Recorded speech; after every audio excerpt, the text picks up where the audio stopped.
Hey friends, আজি মই আহিছোঁ কেএছ ৰেষ্টুৰেণ্ট কাম ধাবা যিখন আছে বৰঝাৰৰ VIP এয়াৰপৰ্টৰ পৰা গুৱাহাটীলৈ যোৱাৰ হাইৱেৰ লগতে আৰু এই ধাবাখনলৈ অহা মোৰ এটা বিশেষ কাৰণ আছে আৰু সেই কাৰণটো কি মই কৈ আছোঁ তো আহকচোন যাওঁ সেই ধাবাখনৰ ভিতৰলৈ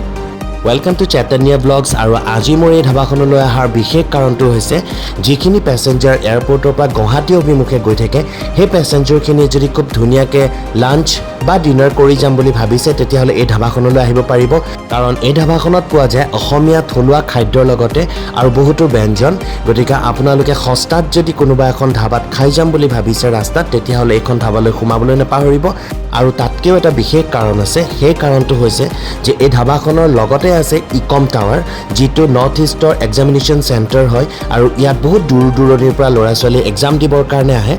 আৰু তেওঁলোকৰ সুবিধাৰ কাৰণে ইয়াত এটা ৰিজনেবল প্ৰাইচত বাফে চিষ্টেমৰো আয়োজন কৰা আছে যিহেতু আপোনালোকে পৰীক্ষা দিবলৈ আহিব আৰু ইয়াত খুব কমতে আপোনালোকে বাফে চিষ্টেম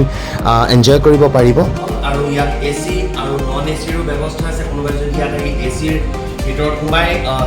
ডিনাৰ বা লাঞ্চ কৰিম বুলি ভাবে তো তেতিয়াহ'লে ইয়াত কৰিব পাৰিব আৰু এতিয়া বৰ্তমান মই এচি ৰুমটোলৈ গৈ আছোঁ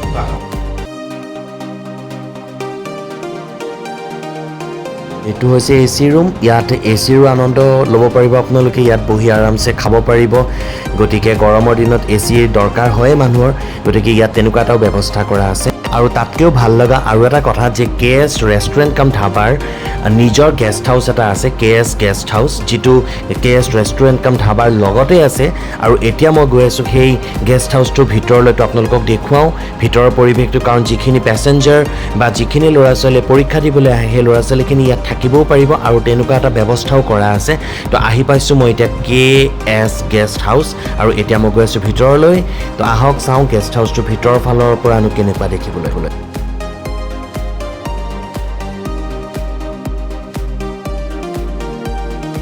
ধাবাখনৰ অনাৰে মোক কৈছিলে যে কেতিয়াবা পৰীক্ষা দিবলৈ অহা ল'ৰা ছোৱালীয়ে শ্বেয়াৰিঙত থাকিব বিচাৰে তো শ্বেয়াৰিঙত থাকিবৰ কাৰণেও তেনেকুৱাকৈ এটা ব্যৱস্থা কৰা আছে য'ত 4-5জন একেলগে থাকিব পাৰিব আৰু এইটো এটা ৰুম যিটো ৰুমত এচি লগোৱা আছে আৰু এইটো এচি ৰুম হয় আৰু মই জনামতে ৰুমবিলাকৰ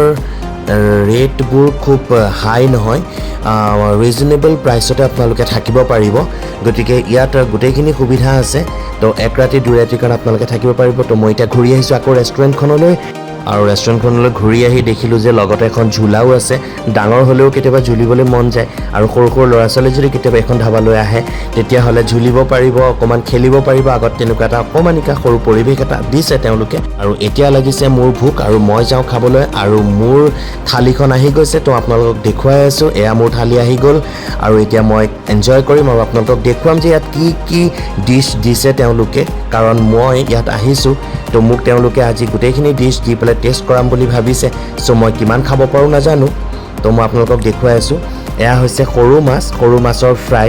লগত আছে মাছৰ টেঙা জোল বুলি কৈছে আৰু এইটো এটা মাছৰ সৰিয়হৰ জোল আৰু লগত দিছে ফ্ৰাই মাছ আৰু তাৰ লগত দিছে দেশী চিকেনৰ কাৰী লগত দিছে ভাত পাপৰ জলকীয়া আচাৰ নেমু চাটনি আৰু এটা ভাল পোৱা বস্তু দিছে মই সেইটো হৈছে আলু পিটিকা গতিকে এতিয়া খাওঁ আহকচোন চ' ফ্ৰেণ্ডছ মই খাবলৈ যি ওলাইছোঁ সেয়াটো মোৰ আহি গ'ল কাৰণ আপোনালোকক মই দেখুৱালোঁ যে ইয়াত কি পোৱা যায় আৰু খুব সস্তাত পোৱা যায় দামটো মই কৈ দিলোঁ আপোনালোকে আহিলে গমেই পাব প্ৰায় যিমানবোৰ খাদ্য দেখিতো মোৰ খাওঁ লাগি গৈছে গতিকে আপোনালোকে যেতিয়া আহিব তো এই গোটেইবোৰ খাদ্যৰ আপোনালোকে জুতি ল'ব পাৰিব আৰু অসমীয়া খাদ্য হয় সম্পূৰ্ণৰূপে অসমীয়া ধৰণে বনোৱা হয় গতিকে আপোনালোকে আহিব আৰু ইয়াত জুতি ল'ব আৰু মোৰ চেনেলটো ছাবস্ক্ৰাইব কৰিবলৈ নাপাহৰিব আৰু লগত থকা বেল আইকনটো প্ৰেছ কৰিব কাৰণ মোৰ আহিবলগীয়া ভিডিঅ'ৰ নটিফিকেশ্যনছবোৰ আপোনালোকে তেতিয়াহে পাব আৰু চাই থাকিব Chaitannya Vlogs তো আজিৰ কাৰণে বাই